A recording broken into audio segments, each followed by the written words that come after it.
అయితే బ్యాక్గ్రౌండ్లో ఇలా ఒక టైటిల్ పెట్టిన తెలంగాణ రాష్ట్రంలో జనరల్గా మనతో తెలిసిందే ఒక పార్టీ కండువా వేసుకోగానే ఆ పార్టీలో జాయిన్ అయిపోయారు ఆ వ్యక్తి అని చెప్పేసి చెప్తా ఉంటాం. కానీ మా రేవంత్ అన్న కొత్త సామెతే చెప్తాను, ఒక పార్టీ కండువా కప్పుకుంటే ఆ పార్టీలో జాయిన్ అయినట్టు కాదట. అది నేను చెప్తలేను, మన అన్నే ఆయన పేపర్లలో మొత్తం రాస్తాను మీడియాలో. జనరల్గా ఈ తెలంగాణ రాష్ట్రంలో ఎన్నికలు వచ్చినప్పుడల్లా ఈ పార్టీ నుంచి ఆ పార్టీలకు, ఆ పార్టీ నుంచి ఈ పార్టీలకు దుంకిన వాళ్ళకు కండువాలు కప్పి తీసుకొచ్చుకుంటారు. అది పార్టీ కండువాలని మా రేవంత్ అన్న ఇలా దానికి పేరు పెట్టింది. లేదంటే జాతీయ జెండా కండువాలని చెప్పేసి ఇంకో రకమైన పేరు పెట్టింది. ప్రజలు ఏమంటారు అంటే, ఎన్నికలు వస్తే ఒకవేళ ఈ 10 మంది బీఆర్ఎస్ పార్టీ నుంచి కాంగ్రెస్లో జాయిన్ అయిన వాళ్ళు కాంగ్రెస్ అని ఒప్పుకుంటే రేపు సుప్రీంకోర్టులో కేసు ఇదైతే వాళ్ళ పైన అనర్హత వేటు పడుతుంది. అనర్హత వేటు పడితే వాడు ఎవడు కూడా గెలవాడు. సో అందుకే రోజుకొక రాగం ఎత్తుకుంటారు. ఇలా డైరెక్ట్ స్వయానా ముఖ్యమంత్రి గారు అమరాబాద్ పులి ఢిల్లీలో ఉండి మాట్లాడుతుంది ఏంటంటే, వాళ్ళందరూ పార్టీ కండువా కప్పుకున్నారు కానీ వాళ్ళు పార్టీలో జాయిన్ అంటే కాదట. అవునా, కండువాలు మస్తు కప్పుతాం, మర్యాదపూర్వకంగా కలిపిన అంటాడు. అభివృద్ధి కోసం కలిస్తే తప్ప అంటాడు. అంటే అభివృద్ధి కోసం కలిస్తే మన నరేంద్ర మోదీ గారి దగ్గరికి ప్రతిసారి రేవంత్ ఢిల్లీ పోతాను, కేంద్ర మంత్రులను కలుస్తా ఉండు. నాకు ఒక చిన్న డౌట్ వచ్చింది, ఎందుకు 21 నెలలకెళ్ళి ఏ కేంద్ర మంత్రి కూడా లేదంటే ప్రధానమంత్రి గారు కూడా ఎందుకు రేవంత్ రెడ్డికి భారతీయ జనతా పార్టీ కండువా మర్యాదపూర్వకంగా కప్పలేదు? ఎందుకు రేవంత్ అన్న గారు అదే మర్యాదపూర్వకంగా ఉండాలంటే, సారు మోదీ గారు మరి నాకు కండువా కప్పాలి, ఇగో అభివృద్ధి కోసం కలుస్తానికి నేను వస్తానా, వినతి పత్రాలు ఇస్తా ఉన్నా, అదే రకంగా నేను కూడా తెలంగాణ రాష్ట్రంలో కండువాలు కప్పిన బీఆర్ఎస్ వాళ్ళకు అవన్నీ అభివృద్ధిలో భాగంగా కప్పినట్టుగా తీసుకున్నా. కాబట్టి మరి మా సోనియా గాంధీ, మా రాహుల్ గాంధీ వాళ్ళందరూ నచ్చాలే మెచ్చాలే నా పరిపాలన అంటే, అభివృద్ధిలో భాగంగా నరేంద్ర మోదీ గారి చేతుల మీదుగా భారతీయ జనతా పార్టీ కండువా కప్పుకోవాలని నేను మా అన్న అమరాబాద్ పుల్లి కోరుతా ఉన్నా. ఎందుకంటే పార్టీ కండువా కప్పుకుంటే పార్టీలో చేయనట్టు కాదట. నోటితో ఒప్పుకునే నేను బీఆర్ఎస్, నేను కాంగ్రెస్, నేను బీజేపీ అని నోటితో చెప్తేనే అది ఆ పార్టీలో జాయిన్ అయినట్టుగా. కానీ జనరల్ గా కండువాలు కప్పుకుంటే మాత్రం పార్టీలో జాయిన్ అయినట్టు కాదు. ఇది కొత్త సిద్ధాంతం. లేదంటే తెలంగాణ రాష్ట్రంలో 7వ హామీ, 6 గ్యారెంటీలు ఇచ్చారు కదా, ఇది 7వ గ్యారెంటీ లెక్క మీరు తీసుకోవచ్చు. టైటిల్ ఏంటంటే, కండువా కప్పితే పార్టీ మారినట్లా అనేది మనం మాట్లాడదాం. పార్టీ మారినట్టు ఎట్లా అనేది మా అన్న కూడా ఒక అబ్రివేషన్ ఇస్తాడు ఇలా. మరి అన్న అమరాబాద్ పులి పార్టీ మారినట్టు ఎట్లా, అది ఎట్లా డిఫైన్ చేయాలి దాన్ని? ఈయన ఒక పార్టీ మారిందా మారలేదా, ఏ రకంగా ప్రజలకు తెలవాల్సిన అవసరం కనిపిస్తాను. ఇగో అమరాబాద్ పులి గురించి నమస్తే తెలంగాణ రాసింది. కండువా కప్పితే కాంగ్రెస్ లో చేరినట్లే కదా. అంటే ఇప్పుడు ఈ తెలంగాణ రాష్ట్ర 65 మంది ఎమ్మెల్యేలు కాంగ్రెస్ కానట్లే, ఎందుకంటే వాళ్ళు ప్రతిరోజు కండువాలు వేసుకుంటారు కదా. తెలంగాణ రాష్ట్రంలో కాంగ్రెస్ పార్టీ కార్యకర్తలందరూ వాళ్ళు కార్యకర్తలు కానట్లే, ఎందుకంటే మీకు కండువా కప్పితే పార్టీ మారినట్టు కాదు కదా. ఇంకోటి, ఫిరాయింపులపై నిర్దిష్ట నిబంధనలు లేవట. సీఎం రేవంత్ రెడ్డి పిటిషన్లపై నిర్ణయం తీసుకోవాలని స్పీకర్ కు చెప్పిన. ఏమని చెప్పినావు? కాలయాపన ఏమండి స్పీకర్ గారు, ఇక రాబోయే ఇంకా 3 ఏళ్ల తర్వాత ఇక మనం ఇంకా గెలిచేది లేదు జిందగీలా. సో ఈ 3 ఏళ్ళు జల్సాలు చేద్దాం, ఎంజాయ్ చేద్దాం, అప్పటిదాకా వాళ్ళ పైన అనర్హత వేటు వేయకని చెప్పినవా అంటే ఏం చెప్పినావు అనేది నాకు డౌట్ వచ్చింది. ఇక ఎల్ఎన్టీ సంస్థ నా మాట వినకుంటే ఊరుకోను అంటే పైసలు ఇవ్వాలన్నా, ఎల్ఎన్టీ అనే సంస్థ పైసలు ఇవ్వాలన్నా కాళేశ్వరం చెప్పు మరట్టన్న. ఇంతవరకు అన్నగారి ఇందిరమ్మ రాజ్యం, అన్నగారు పార్టీ కండువాలు కప్పుకున్నట్టు అయినా అది పార్టీలో జాయినట్టు కాదు.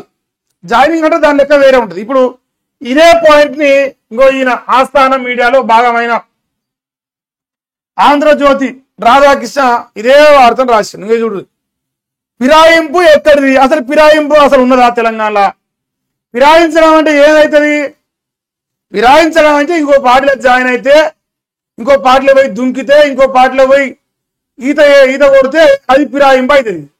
వాళ్ళు ఆఫ్టర్ ఆల్ జస్ట్ డెవలప్మెంట్ కోసం పోయి కండువాలు వేసుకొచ్చుకోరు అంతే, మర్యాద పూర్వకంగా కాంగ్రెస్ కండువాలు. వారి జీవితంలో నెలకు 5,000 ఇప్పటికీ కూడా బీఆర్ఎస్ కు ఫండ్ గా వెళ్తుందంట. ఎందుకు వెళ్తుంది అంటే వాళ్ళు ఇప్పుడు ఓపెన్ గా మేము కాంగ్రెస్ పార్టీ మేము కండువాకపోని చెప్పలేని దద్దమ్మలు కాబట్టి ఫండ్ పోతాను.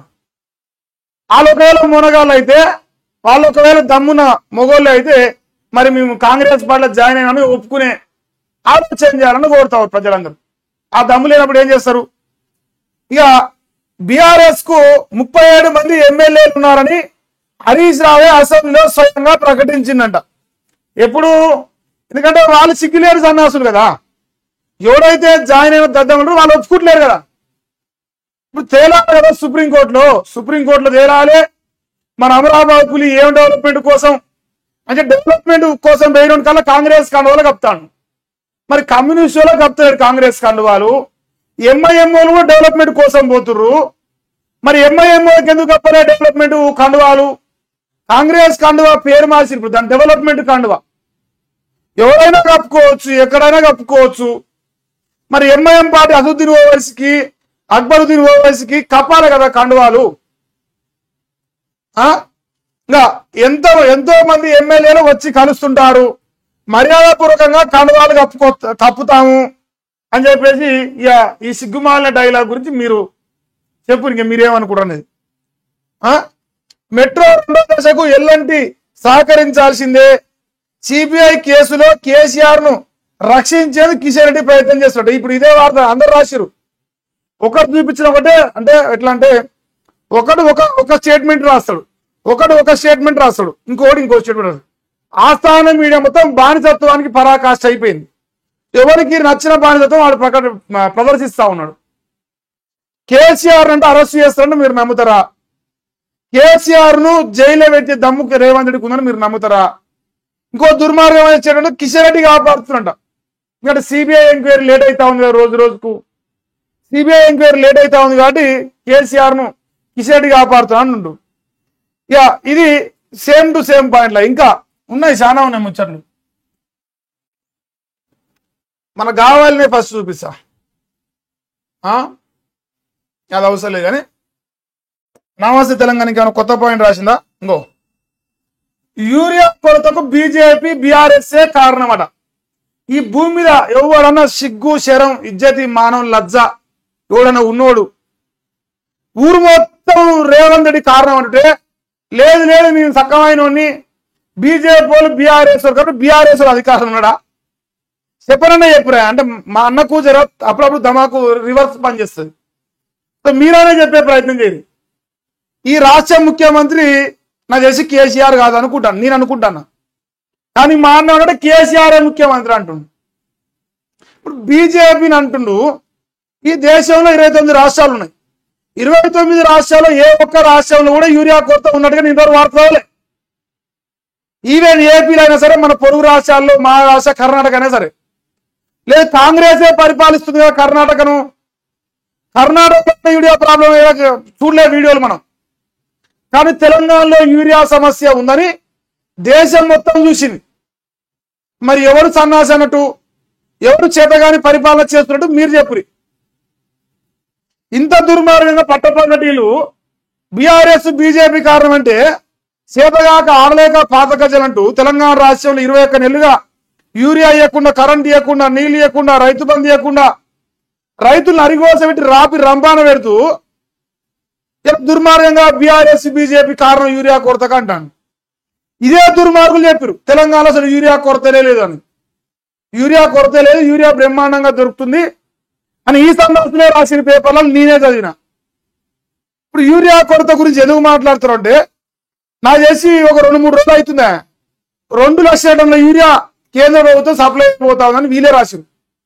ఇదే తుమ్మల నాగేశ్వరరావు అనే దద్దమ్మ చెప్పిండు. మరి ఇలా మళ్ళీ వాళ్ళే యూరియా కొరత అంటారు. ఎక్కడ ఎప్పుడు చూడు అభివృద్ధి జరిగితేనేమో మన పేరు ఎత్తుకోవాలి. ఇంకో యూరియా తేవడానికి రాష్ట్ర ప్రభుత్వం